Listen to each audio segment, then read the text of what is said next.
Wish TV, News 8 and 11 with Phil Sanchez. Well, a local nonprofit aims to help veterans start careers right here in Indiana. They're called InVets. The group says they've helped relocate hundreds of veterans to the Hoosier State. We go UnPHILtered tonight with CEO Sarah Harrison to talk more about the group's efforts. Sarah, thank you for joining us. Tell us a little bit more about the group. Well, thank you very much for having me and giving me this opportunity to share. We're a small but mighty group. We have 5 what we would call veteran engagement managers who cover 5 regions across Indiana. And these people travel to installations across the country to recruit transitioning military back to Indiana if they were Hoosiers originally, or to Indiana if they are open to new ideas, new communities, new careers. So that's pretty good. InVet says that this year the state saw about $9 million in economic impact from veterans coming in. How do you measure that? That is correct. Well, what we measure is new residents and new hires to the state, and we are funded through the Lieutenant Governor's office. And when you bring in a veteran to the state through some of their spending in the state, it basically adds about $50,000 to each new veteran. And then obviously there's family. So there's money comes in through housing, groceries, other spending. So, and we brought in about just short of 500 new residents last year. Obviously that's not all veterans because that's their families, but that's how the calculation works. So, Sarah, explain how the process works of selecting a veteran, moving them to the state.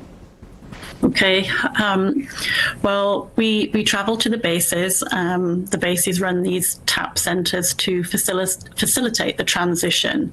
So there's about 200,000 leave the military on an annual basis. So if you look at the stats for that, there's about 20-some% go home to their original state. So any Hoosiers out there, obviously we're going to target them. 20-odd% will stay at their final destination or their final installation. So that's for family reasons. Usually they might have kids in school or college, but about 48% are open to new opportunities in wherever those career opportunities may arise. They are willing to travel and to move to somewhere new.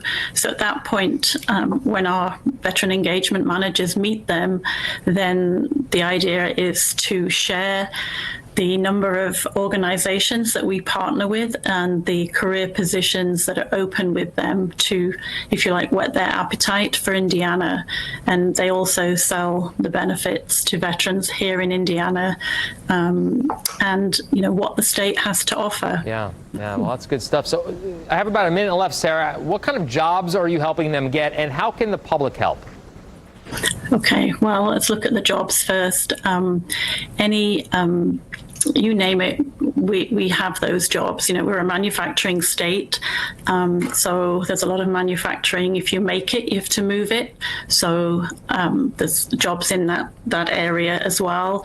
These people have done a lot of supply chain and logistics within their military service. There's healthcare, banking, finance.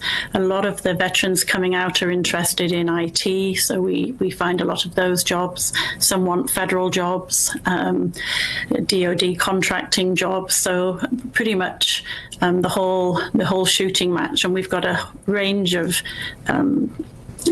veterans on transitioning military that come here. So from somebody who might have served 4 years to somebody who might have served 24 or beyond.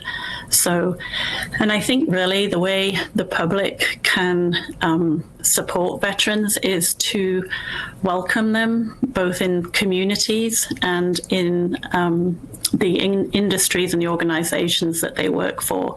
If you have a veteran moving into your local community, it's like getting an MVP in the community. Studies have shown that they're 37% more likely to volunteer, they vote, they want to be part of something bigger because that's what they're used to. So, try and understand where they've come from. Don't assume everybody was running around with a gun the whole time. That's not true. Or that everybody has PTSD. That is also not true. That exists a lot in the general population. These are great people who are very career focused. They're critical thinkers, problem solvers, and they do a lot of things under adverse conditions. So they're a great addition anywhere. No doubt about that, yeah. Well, I don't need to tell you, Sarah, but we love our vets here in Indiana. Thank you so much for joining us. We really appreciate what you're doing for the veterans and the people who served our country. Thank you.